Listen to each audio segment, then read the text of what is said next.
Welcome to John Martin Talks, where we battle ignorance and apathy daily. The growing ignorance of just how special this experiment we call the United States of America is, and the apathy that we can't or won't do anything and everything to save her. Well, ladies and gentlemen, we got a great show for you today. We're live from Big Daddy Unlimited Studios in Gainesville, Florida. We start with Attorney General Barr's testimony yesterday before the House Judiciary Committee, and he was attacked by Nancy Pelosi after his testimony. So we're going to use her attack to talk about the overall clown show that was yesterday's testimony. Barr did a great job, and I'll get into it in just a moment. And then Joe Biden made a speech yesterday, and among the things he said in his speech was that basically he was going to end racism. The guy's been there 50 years, but now he is the solution to racism in America. And of course, he said quite a few other things.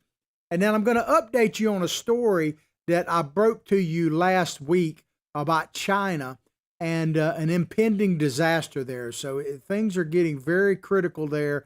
A natural disaster is on the verge of decimating China, and you're really not hearing much about it. And we're going to tell you what's going on, the latest on that. But we start with an article from The Hill. Pelosi bashes Barr after testimony. He was like a blob and a henchman for Trump, is what Nancy Pelosi is saying. The Hill, according to The Hill. Pelosi said he, talking about Attorney General Bob Barr, she said he was like a blob. He was like just a henchman for the President of the United States instead of Attorney General of the United States of America.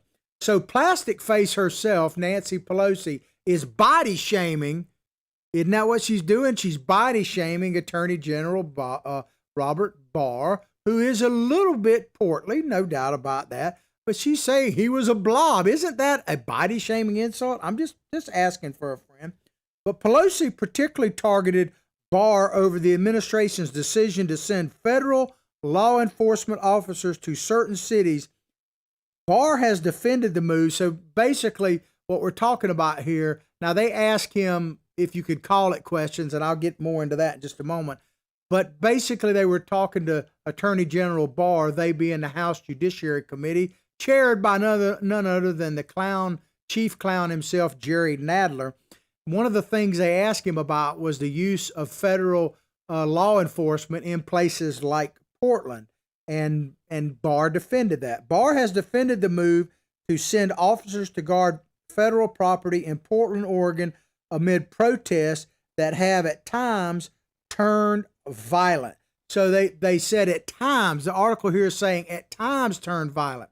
Well, when are there any more peaceful protests? Are there even any more mostly peaceful protests? Because from what I see, especially out in Portland, there are no peaceful, not even anything that become remotely mostly peaceful. There's just armed insurrection, basically. And Bill Barr was asked about this, and he gave a tremendous response to it. And I want to play it right now. Distinct missions. One mission is to enforce federal law.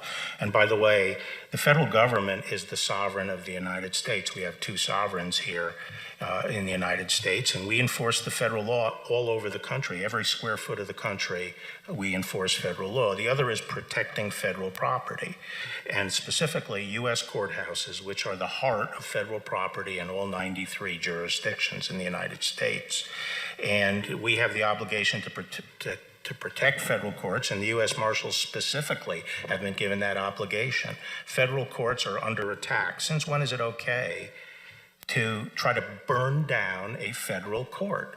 If someone went down the street to the Prettyman Court here, that beautiful courthouse we have right at the bottom of the hill, and started breaking windows and firing industrial-grade fireworks in to start a fire, throw kerosene balloons in and start fires in the court, is that okay? Is that okay now? No, the U.S. Marshals have a duty to stop that and defend the courthouse, and that's what we are doing in Portland. We are at the courthouse defending the courthouse. We're not out looking for trouble.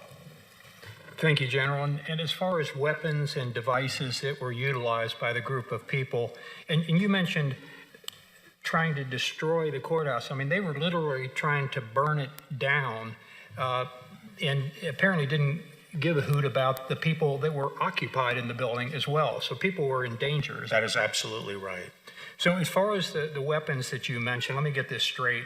My understanding is that the people attacking the building had, among other things, rifles, explosives, knives, saws, sledgehammers, tasers, slingshots, rocks, bricks, lasers.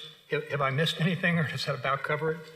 You have missed some things, but that's a good list. But they have these powerful slingshots with ball bearings that they shoot. They've used pellet guns. We believe we have found those projectiles have penetrated marshals to the bone, and they use the lasers to blind the marshals. They do start fires. They start fires if they can get the fire inside or through the windows, and they start fires along the outside of the courthouse. I think we get the picture. When the marshals. So General Barr asked a very simple question: when is it okay to burn down a federal courthouse? I mean, and none of the Democrats, nobody really responded to that, but I'll ask that question. You can chime in on Facebook. When is it an appropriate protest to burn down a federal courthouse? Because make no mistake about it, if we didn't have federal agents out there in Portland right now, the courthouse, and we've shown multiple videos of this in the past, would be burned to the ground, and they would not stop there. Keep in mind, these protesters have now started to amass around the hotel where the federal agents are staying. You imagine being shot with one of these high-powered slingshots or pellet guns, shining lasers.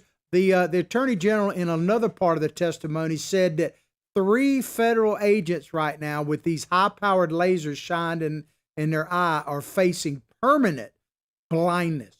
Think about that, permanent blindness. What if that was your father, your mother, brother, sister, suffering from permanent blindness? Would you feel like these protests were peaceful? I don't think so.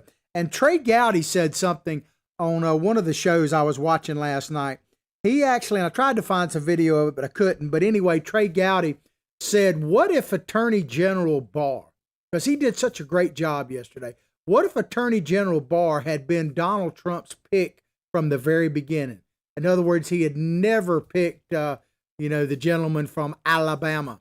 Would we even, the presidency of President Trump would probably be different, because we would not have even had the Mueller investigation if it weren't for Jeff Sessions really recusing himself.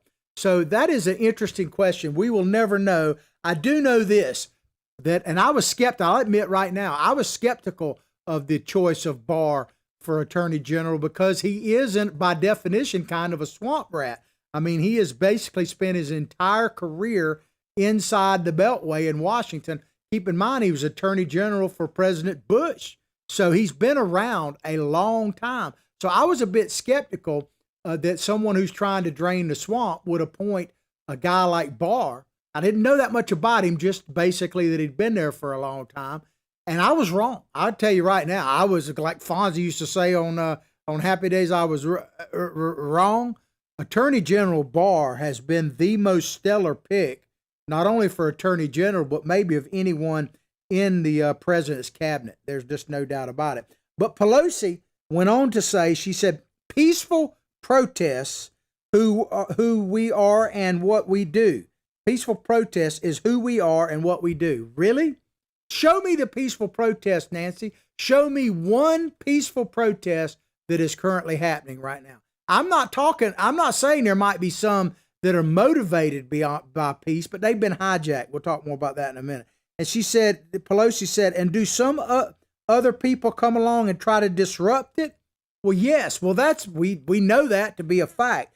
But you don't send people, for instance, like Black Lives Matter and Antifa. They're the ones that are coming in, the ones you don't ever criticize, the ones you've elevated to godlike status, like Black Lives Matter movement. They are the ones that are coming in and hijacking these protests and for other means. It's not about, do you think burning the federal courthouse down in Portland has anything to do with George Floyd whatsoever? It is about communist Marxist organizations trying to overthrow the U.S. government. Plain and simple. But she said, but you don't send people acting like, and man, this pisses, I don't have to say it, this pisses me off. But you don't send people acting like stormtroopers into the scene and evoking even more unease, she says, and unrest. Now, these protests aren't even peaceful, as I've been pointing out. And I've heard this used by Democratic elected officials. I've heard this term used by members of the press, this idea of jackbooted thugs, stormtroopers. I mean, so we're calling people who are trying to protect our American way of life, our police officers, whether they from federal down to the local level, calling them stormtroopers and jackbooted thugs. It's one thing for some activists to say that, but for the person who, God help us, is like second in line, third to the presidency, so to speak, in the House of Representatives, Nancy Pelosi, to describe government workers as stormtroopers is, to me, inexcusable.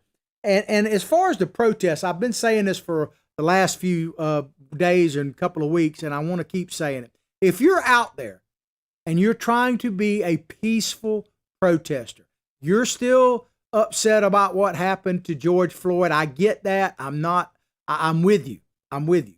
If you want to show some form of civil disobedience or protest in a peaceful manner, I get it. But I'm just telling you right now, go home. Go home. Because your peaceful protest is over. It's over. It has been hijacked, whether you liked it or not, by Antifa, Black Lives Matter. Both of these groups are bent on taking down the United States of America. They don't care who they hurt, who they attack.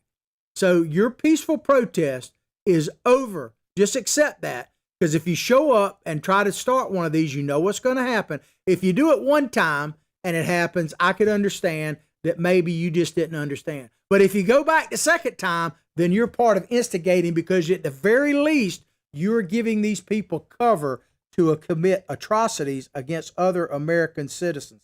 The remarks came after Barr, talking about Pelosi, after Barr sustained withering criticism from Democrats during Tuesday's hearing in front of the House Judiciary Committee. Withering criticism. And he did. And I'm going to show you some video that proves this in a minute. But I don't know if you had the stomach to watch it. You could only watch if you watched 5 minutes of that hearing yesterday, you basically saw the whole thing, even though it went into hours. Basically, they had Barr sitting there, ready and prepared, and boy, was he prepared to answer any kind of questions they had. But they might as well have had a cutout of him up there as far as the Democrats were concerned, because they literally would not let him speak. They made accusations in sometimes the form of questions. Sometimes he just didn't even ask a question. And then when Attorney General Barr, he naively, I suppose, assumed that he was there to answer questions, and he pointed this out a few times, that the Democrats would say, well, you're overstepping my time. I take back my time. They would never let him answer a single question. And then so the Republicans, either by choice or plan or just by happenstance, they couldn't even hardly ask questions either, because they had to take their time up to give Attorney General Barr at least some opportunity to tell his side of the story and actually get some meaningful information out. Because the Democrats, all they were trying to do yesterday, and I was watching Tucker Carlson last night, and he said this before, but he's absolutely spot on, Tucker, and I'm not surprised. Everything that is happening right now, good, bad, or whatever, is directly tied to the elections. If you can understand that, then it begins to make sense. Otherwise, you're like, why is all of it is tied together, orchestrated by the Democratic Party, the progressive movement, and their buddies in the mainstream media for one desired result: get rid of Donald Trump at all costs. It doesn't matter if the city's burned, doesn't matter if people are killed, injured, whatever. It doesn't matter. It only matters, because the ends justify the means. It only matters that Donald Trump be defeated. That is what this is all about. So yesterday, that's all they did, was try to create some type of situation for the 6 o'clock news or for some commercial down the line. This hearing had zero to do with actually getting any actual information out as oversight, as they were trying to say, to themselves or the American people. It was one big shift show, even though he wasn't actually there, clown show by Jerry Nadler, designed to take down Donald Trump. Now, some of you may like that, but just understand that's all this is about. Several Democratic lawmakers sought to cast as loyalists to the president, who has used his tenure as the nation's top cop to protect Trump and his allies from scrutiny and boost the White House law and order message in a run-up to the presidential election. Now, Barr was asked one question, and they kind of ran together, but he was asked one question, and I got a lot of video I'm going to play in a minute. I'm not playing this particular one, but he's asked about the various means of electioning and mail-in vote and all that kind of stuff. And essentially, he was talking about following the law. He was not making a judgment on one thing or the other. I'm sure his judgment was probably against mail-in ballot. And he talked about corruption and some of those kind of aspects. But this one Congress person, Democrat, kept asking him, well, what's your answer? He said, I'll follow whatever the law says. If a state has a certain law, as long as it doesn't got in conflict with federal election laws, I will follow the law. And they could not accept that answer, to the point that Representative Jordan, Republican from Ohio, actually said, can you imagine on the Judiciary Committee, you have a attorney general coming out and saying, I will follow the law, and that's not good enough. That's not a good enough answer for the Democrats on the party of the Judiciary Committee, for God's sakes. But Representative Hakeem Jeffries was pretty typical of most of them up there, Democrat from New York. The job of this is what Mr. Jeffries said. The job of the Attorney General is to defend the best interests of the people and serve the people as the people's lawyer. No argument with that. But during your time as Attorney General, you have consistently undermined democracy, undermined the Constitution, and undermined the health, safety, and well-being of the American people. And ladies and gentlemen, it reminds me of something that is kind of an axiom, if you will, that you suspect in others exactly what you're guilty of yourself. And this is very true with progressives, these Democrats, and this guy Jeffries is one of the top progressives up there. What he just said, and I'm going to repeat part of it, tell me if this does not describe the current state of the Democratic Party. He accused Barr, he said, you have consistently undermined democracy. Remember, they tried to impeach the duly elected president of the United States, take away your vote from before he even took office. Undermine the Constitution. They don't believe in the Constitution. They don't believe in the Second Amendment. They are squelching the First Amendment on a daily basis.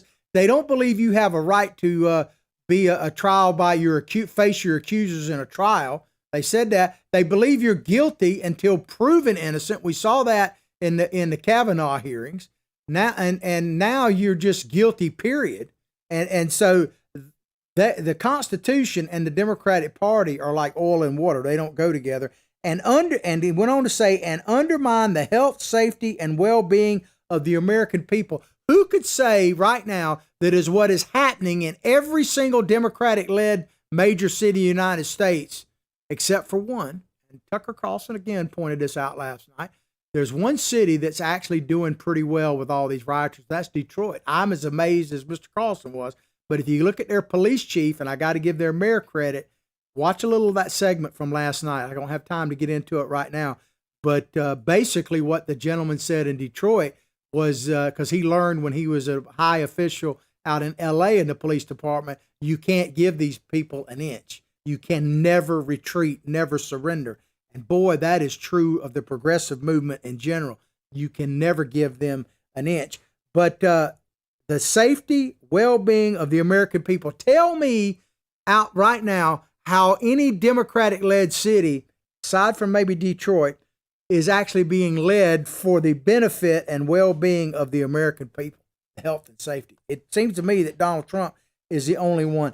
To me, if you look at this, all of this is to destroy Donald Trump. They hate Donald Trump so much. Trump derangement syndrome is so viral among the progressives that they will literally let American cities burn to the ground if it means getting rid of Donald Trump. That's a fact. Barr denied allegations of wrongdoing, maintaining he's worked, because they accused him of basically being Trump's lawyer, so to speak, or hatchet man. Barr denied allegations of wrongdoing, maintaining he's worked to restore the rule of law after the Justice Department strayed from its mission before his tenure. What he's talking about is all the craziness that went on with the FBI, Homeland Security, all these kind of things, orchestrated by Obama and his henchman, Joe Biden, to hamstring the incoming president of the United States, Donald Trump. That's what he's talking about. The FBI was being used, and the CIA and everything else, for internal politics. No one's really even arguing that anymore. The only thing they're arguing is to the degree of it and whether or not they had the right to do it. But let me just tell you, Attorney General Barr, man, he was grace under fire.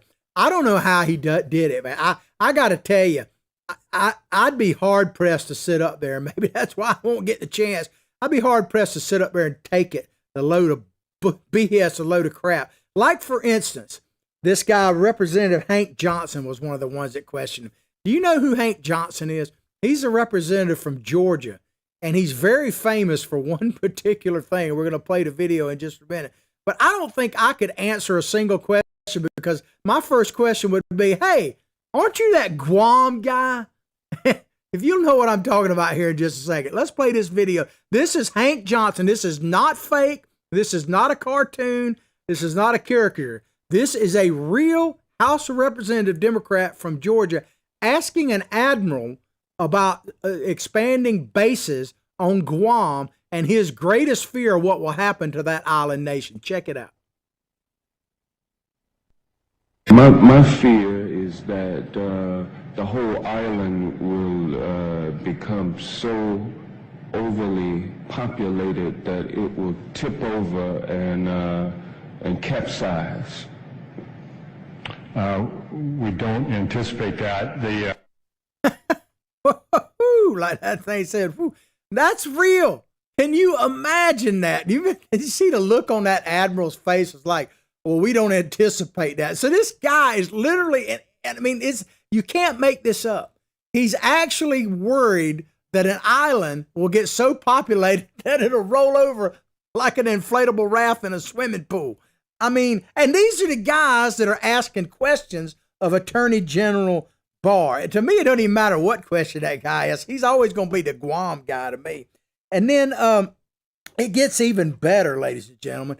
Here, I'm going to play a video. This is Jerry Nadler. Yeah, he's the guy that a couple of days ago, when asked by a reporter on the street about the jackbooted thugs response out there in Portland, basically, and the fact that they were trying to, the protesters were trying to burn down the courthouse and attack our police officers. Jerry Nadler actually said, oh, that's a myth. Yeah, that guy. And if you're wondering why he wasn't in charge of the impeachment hearings, even though he should have been as chairman of the Judiciary Committee, and they turned it into the Shift Show, this little clip may give it to you, because here is Jerry Nadler barking at Republicans for violating not wearing a mask during the hearing, when one of them was getting a drink of water and the other one had just finished asking questions of Attorney General Barr. Check out Jerry Nadler. You can't make this up. Of African Americans within the Department of Justice, how many you have in leadership ranks all the way down? Thank you, and I yield back.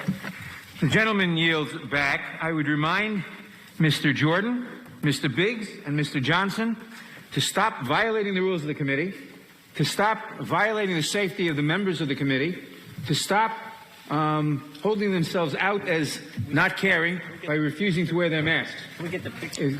Is it permissible to drink, sip It is coffee? not permissible. Not to drink. We can't drink I'm getting coffee ready to in ask the questions now. Get ready to ask questions. And I will.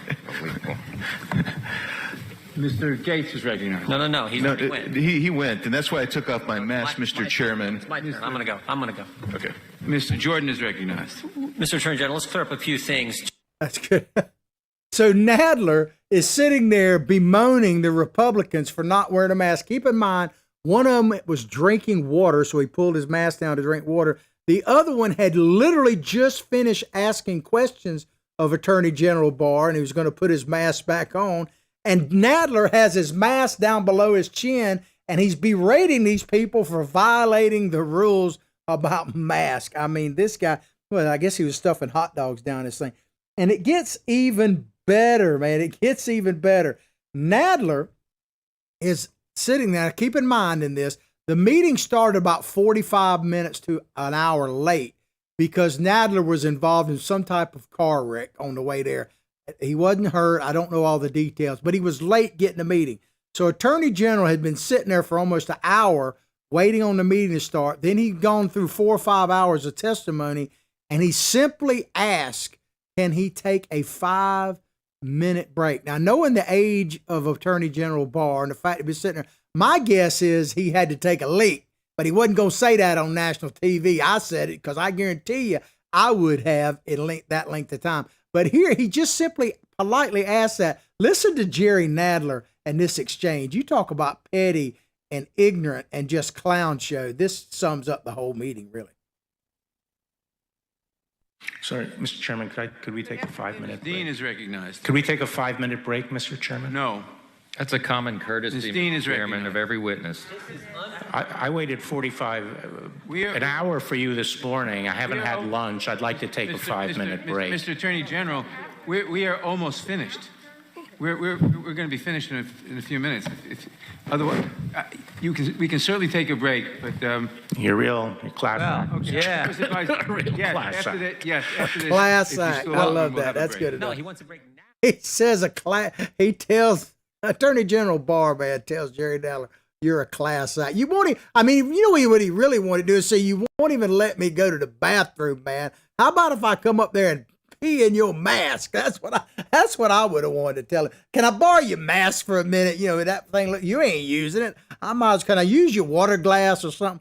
I mean, these guys, you got the Guam dude, you know, capsizing Guam. You got Nadler chomping at people because they're not wearing masks all the time. His mask is dripping down, looks like it might have mustard stains on it. I mean, the list goes on and on and on. These people were absolutely ridiculous. What a clown show it was yesterday. Attorney General Barr, man, he came off. I mean, even if you don't like the guy, if you watch that with any type of honesty, you'd have to admit that, man, was he a giant among a bunch of midgets, man. Anyway, let me just bottom line this for you. If you're out there and you're considering on voting not only against President Trump, because let's face it, if President Trump loses the White House, the Democrats will likely keep the House and win the Senate. So I ask you, hate Donald Trump all you want. Are you really going to turn the country over to these clowns? Are you really going to give them real power to make laws in the United States of America? Are you really going to give them that power?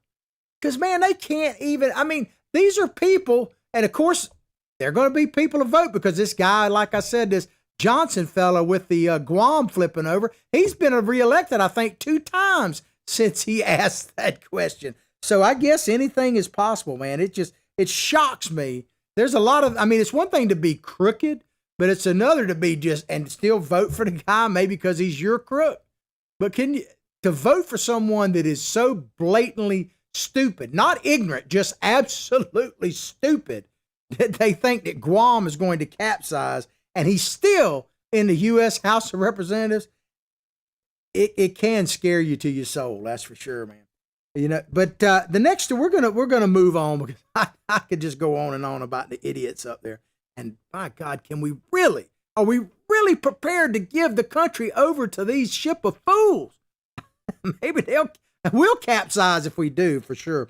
All right, we're going to move on to Joe Biden because Joe Biden, during the middle of all this, sandwiched in between, Trump did a press conference late in the afternoon, early evening last night. He did a great job. And then we just showed you excerpts from the clown show of Jerry Nadler and Attorney General Barr. Biden decided he would hold a press conference, a speech, and he's been putting out these plans. And he says, according to U.S. News and World Report, Joe Biden offers plan to take on systematic racism. So Joe Biden is the savior of us all. In the midst of historic civil unrest over racial justice and police brutality against African Americans, Joe Biden on Tuesday offered up a dollars and cents approach, proposing a racial economic equity plan he said would get to the heart of systematic racism Black Americans face. So the answer is money, money, money. You know, we're going to pay people off. I guess he didn't even talk about reparations, but we're going to use the full weight of the federal government economically to address the wrong. I guess if you look at it from the progressive standpoint, like de Blasio, when he got Black Lives Matter painted in front of Trump Tower, he said, we are righting a wrong. Remember that? We talked about that. If you want to check out our podcast, the best way to do that is go directly to John Martin Talks Facebook page, like it, share it with others. You can check out our YouTube channel, just spell it all the way out, John Martin Talks. All of our videos are archived there. They're also on America's Voice News Network, because not only do we broadcast across their Facebook channel every morning, howdy, how you guys doing? Good to have you. But we're rebroadcast along their streaming service at night. We're a late night show, and you can download the free app on your Android, iPhone. We're on Roku, Fire Stick, Apple TV under America's Voice News. Then we're on channel 219, Dish Network, and Pluto streaming network. So there are multiple ways to see us, and you can see our shows archived on America's Voice News streaming channel as well. So check that out. But Joe Biden is going to be the answer to systematic racism. That is what we're here. So he's the answer. Throw money at it. As I said before, I don't know how you're going to do that, how you're going to cure things just by money. But money does make, it kind of reminds me of something that Granny Clampett said on Beverly Hillbillies. I'm dating myself a bit, but she was asked about her rheumatism medicine and basically moonshine. Did it actually cure rheumatism? And she said, no, but it makes it a pleasure having it. So maybe if you get enough money, it won't cure racism, because as I tell you right now, you're never, ever going to legislate what's in a person's heart. Systematic racism has been eliminated, and we'll talk about that in just a minute. But racism may never be totally eradicated, because you cannot legislate what's in a person's heart. And my fear is that we have made a lot of progress in that, in actually changing hearts and minds, but what's happening right now is actually drawing us further apart. So it bothers me. But systematic racism, I thought I would try to get a pretty good definition of that, because you hear this term thrown about. I mean, Sherry, what is her name? Jackson Lee yesterday was all about this with Barr. Never let him respond, by the way, but just read off all this systematic racism charges. But systematic racism, here's the one definition. Racism resulting from the inherent biases and prejudices of the policies and practices of social and political organization, groups, or institutions. Now, I'm telling you, and you have to hear me out on this, I am not saying that racism is dead by any stretch. It's a whole lot better than it was. But systematic racism, as it is in the federal government, in local governments, now that doesn't mean individuals, make sure you understand this. I'm not saying individuals within that concept can't be racist, but the federal government has eliminated systematic racism. You are seen as equal under the law right now. There are no Jim Crow laws. There's no riding in the back of the bus. Now, does that mean everybody is always treated equally? No, it doesn't, because there are human beings involved in it. And anytime there are human beings, we're going to fall a little bit short. There's a book out there that talks about that somewhere. You might want to check it out. But the government has eliminated racism within its ranks. Does that mean that racism is over? No, because you cannot legislate what's in a person's heart. That's just the way I see it. But Biden said for generations, Americans who are black, brown, Native American, immigrant, haven't always been fully included in our democracy or our economy. Well, he leaves out some people. How about Jewish people? They haven't been treated always great in America. How about Italian Americans?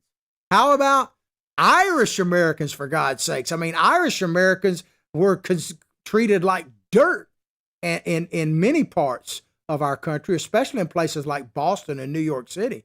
So, and as far as I can tell, they're some of the whitest folks on the planet, and they were treated like crap. Everybody has been treated like dirt at some form or fashion.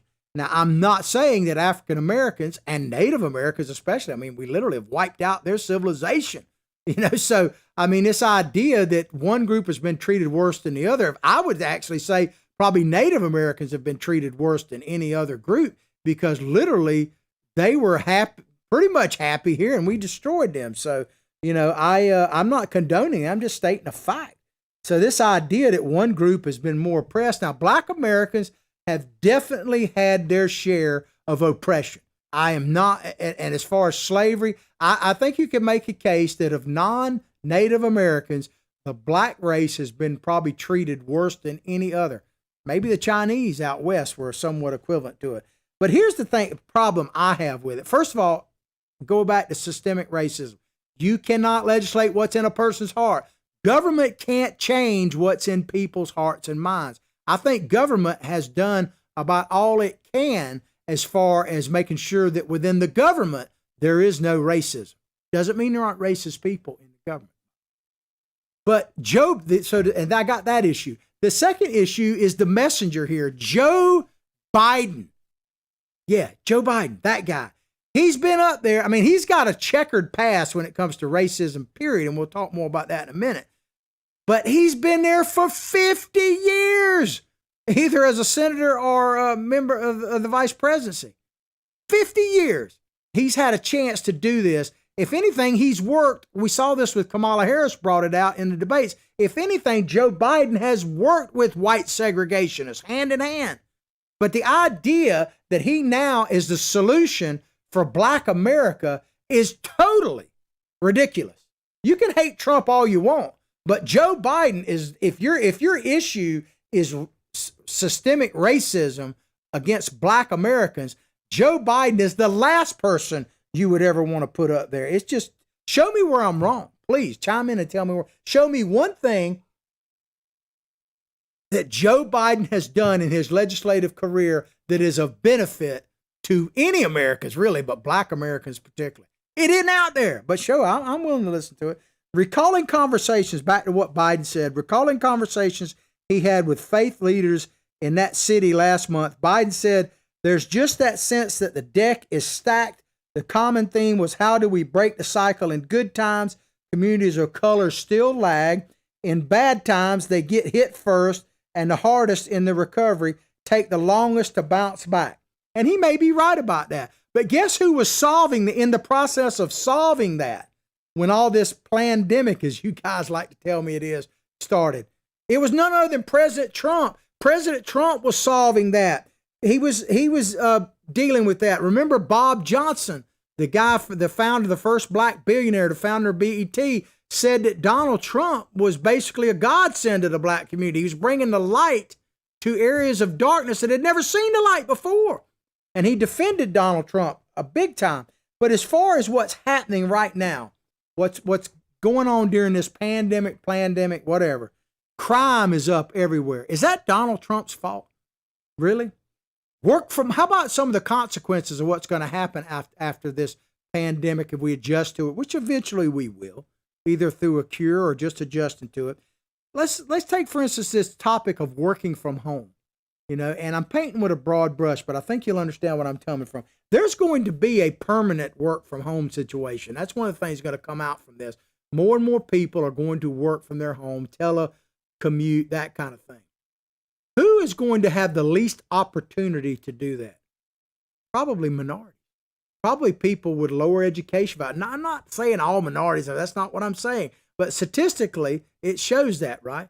People who are working with their hands in skilled positions and unskilled as well, they're not going to be able to telemarket. I mean, one of the things you hear constantly from Democrats is that Black people are being left out of technology because they don't have access to the internet and everything else, which I don't see because everyone I see has got a smartphone. But if true, like the Democrats say, then who's going to be hurt most from the fact that those jobs are going to be more technology based? I would say poorer neighborhoods. How about the closing of schools? We can't get schools open back up. School choice that the Republicans have been pushing even before Donald Trump has been totally slammed by Democrats. Who do you think, what neighborhoods are going to be the most impacted by not being able to go to public school or have school choice and go where they want to go? Dare I say it? black neighborhoods. So all of this stuff that is happening as a result of this is only going to get worse if we elect Joe Biden back in there, because he's totally in the pocket of the teachers union, man.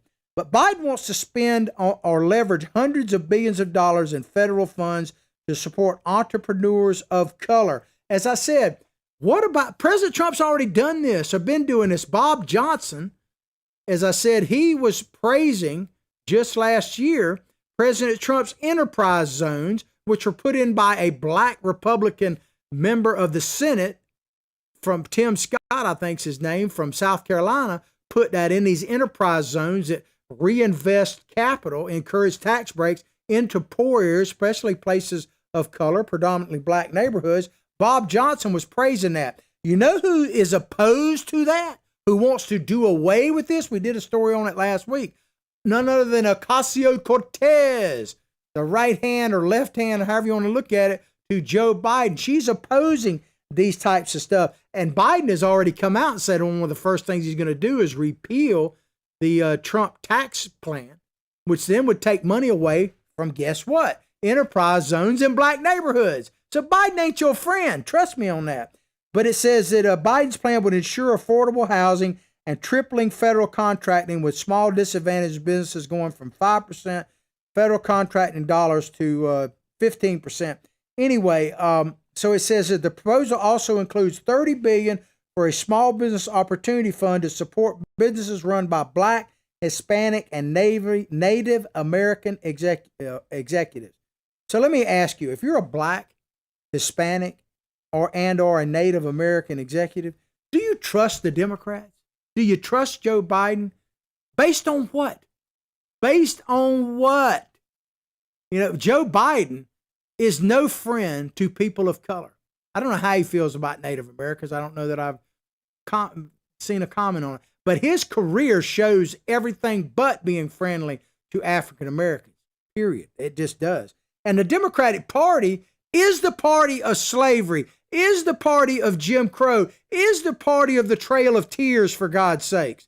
So if you're Hispanic, if you're Native American and black, why do you trust Joe Biden, let alone the Democratic Party? Tell me what that trust is actually based on. It can't be based simply on the fact that you hate Donald Trump, because you're good voting for a ship of fools if you go down that road. But the matter of race and racial justice has dogged a veteran lawmaker who, as a senator from Delaware, authored a 1994 crime bill critics say encouraged the mass incarceration progressives are now fighting. Joe Biden, if you've got someone that's been in prison, a black American, for decades based on a drug charge, you don't have to look any further than your guy, Joe Biden, to blame. We've played this before. Let me check my time. We're almost out of time. I was going to play this Biden crime bill video. You've seen it before, so I'm not going to do it based on time because I want to finish this. But basically, we'll play it again. Check out our archives. Maybe I'll post it on my Facebook page again. Joe Biden basically says he doesn't care what the cause is, what the reason is for black crime. He just wants to put those predators in prison. He says that. Those are his words, and we'll play it at another time. Biden has since come out for sentencing reform and other overhauls to a criminal justice system Democrats say disproportionately punishes people of color. But President Trump's already done that. He's already reached out. He did more for black colleges than any president probably ever has. He had the best economic numbers black America has really ever seen. Unemployment was at an all-time low. Black home ownership was at an all-time high. Black business ownership under President Trump was up 400% before all of this fiasco, this pandemic, which the Democrats, whether it's a pandemic or not, one plan is for sure. They want to keep you as scared as possible all the way through Wednesday after the election. That is for sure. But Biden has pledged to put the first African-American woman on the U.S. Supreme Court, and his list of finalists for running mate, he says, includes 4 black women. So he's trying to pay off. Give us the list, Joe. Give us the list like President Trump did. He would not say how he would conduct in-person interviews with finalists, but did reveal that he had not taken a COVID-19 test. So he hasn't had the test. They always talk about tests. We got to have more tests. And the guy that is running for president, presumptive nominee, has not taken the COVID test. Oh my God. Is he a science denier? He's certainly a science denier when it comes to the economy. And I just had an epiphany. I wanted to, I wish I could. Maybe I need to get that Johnson fellow on the show about Guam, because I think maybe he's on to something there about it flipping over. I just got to thinking about the statues on Easter Island. Maybe, because everybody's been trying to think about the mystery of Easter Island, what those statues, maybe they're just counterweights. Maybe they put them statues up there to counter, to keep the island from flipping over. So maybe Johnson, maybe I'm too harsh on him. Maybe I should rethink that. But the president, you're talking about Joe Biden, has said about the president is pushing a law and order message meant to appeal to his mostly white base. Is that why black folks are buying a bunch of guns? Is that why we did a story on that, I think it was yesterday or the day before, about black Americans are just leading the charge in exercising their Second Amendment rights. And I'm kind of like an old, I can't even think of his name right now, one of the comedians.